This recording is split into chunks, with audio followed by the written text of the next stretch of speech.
आगे हम topic consider कर रहे हैं जो हमारा पिछला टॉपिक चल रहा था रिफ्लेक्स क्लेस्ट्रॉन। उसमें अब आगे है जो बचा हुआ पार्ट था, उसमें power output and frequency characteristics of reflex klystron. Power output और frequency characteristics of reflex klystron. ये क्या होता है कि the resonance frequency of the cavity of reflex klystron decide the frequency of oscillation. यानी जो रेजोनेंस फ्रीक्वेंसी होती है कैविटी की रिफ्लेक्स क्लेस्ट्रॉन की, वो डिसाइड करता है फ्रीक्वेंसी ऑफ ऑसिलेशन को। तो variation of repeller voltage slightly changes the frequency. यानी यदि हम रिपलर वोल्टेज में वेरी करते हैं तो फ्रीक्वेंसी क्या स्लाइटली चेंज हो जाएगा थोड़ा सा। तो the range of change in frequency due to change in repeller voltage is known as electronic tuning of reflex klystron. तो जो हम रिपलर वोल्टेज में चेंज कर रहे हैं उसकी वजह से क्या है, जो फ्रीक्वेंसी की रेंज में चेंज आ रहा है। तो रिपलर वोल्टेज को चेंज करने के कारण क्या हो रहा है कि जो फ्रीक्वेंसी की रेंज है उसमें चेंज हो रहा है, उसको हम क्या बोलते हैं, electronic tuning of reflex klystron. This make it possible to use reflex klystron as a voltage tuned oscillator और फ्रीक्वेंसी मॉड्यूलेटेड ऑसिलेटर।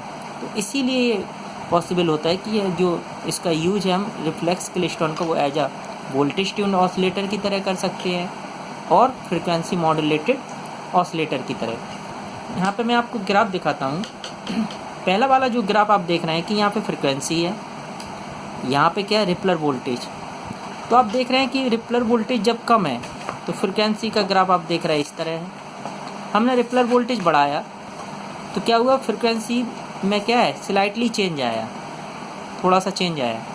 फिर और रिपलर वोल्टेज बढ़ाया तो फ्रीक्वेंसी में क्या है चेंज आया। ये दिखा रहा है कि ये फ्रीक्वेंसी है गीगाहर्ट्ज़ में, यहाँ पे वोल्टेज है आपका रिपलर वोल्टेज वोल्ट्स में।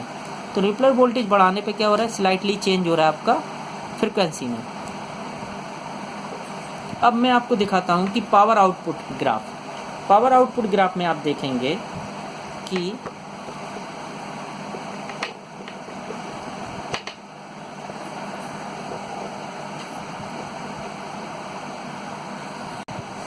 पावर आउटपुट ग्राफ ही है, पावर आउटपुट इन मिलीवाट। और यहाँ पे क्या है रिपलर वोल्टेज। रिपलर वोल्टेज जब कम है आप देख रहे हैं तो देखिए पावर भी कम है। जैसे जैसे हम रिपलर वोल्टेज बढ़ाते जा रहे हैं पावर बढ़ती जा रही है, पावर बढ़ती जा रही है। जैसे जैसे हम रिपलर वोल्टेज बढ़ा रहे हैं पावर क्या हो रहा है, बढ़ रहा है। ये जो दिया हुआ है यहाँ पे मोड है कि 3 + 3/4 of the cycle, 2 + 3/4 of the mode और 1 + 3/4 ऑफ द मोड। तो यहाँ पे ये दिखा रहा है कि ये क्या है आपका, ये अगर रिपलर वोल्टेज कम है तो आपका क्या होगा, पावर जो आउटपुट पावर है वो भी क्या होगा, कम होगा। तो यहाँ पे हम देख लेते हैं कि रिफ्लेक्स क्लेस्ट्रॉन का कहाँ कहाँ यूज है। एक तो रडार रिसीवर में यूज है, local oscillator in microwave receivers, portable microwave link, laboratory for microwave measurements and missile. जो परफॉर्मेंस कैरेक्टरिस्टिक्स है इसकी वो क्या है, आउटपुट पावर होता है 10 से 500 मिलीवाट, फ्रीक्वेंसी रेंज होती है 1 to 25 गीगाहर्ट्ज़, इफिशियंसी होती है 20 to 30%। ये रिफ्लेक्स क्लेस्ट्रॉन का पार्ट था, ये ख़त्म होता है। हम अगले टॉपिक में फिर से मिलेंगे आपसे, ठीक है। तो ये टॉपिक पूरा फिनिश हो जाता। पार्ट 1 में मैंने आपको रिफ्लेक्स क्लेस्ट्रॉन के बारे में बताया था, क्या होता है उसकी वर्किंग। देन नेक्स्ट पार्ट में आपको बताया है कि power output and frequency characteristics reflex klystron की and application and performance characteristics.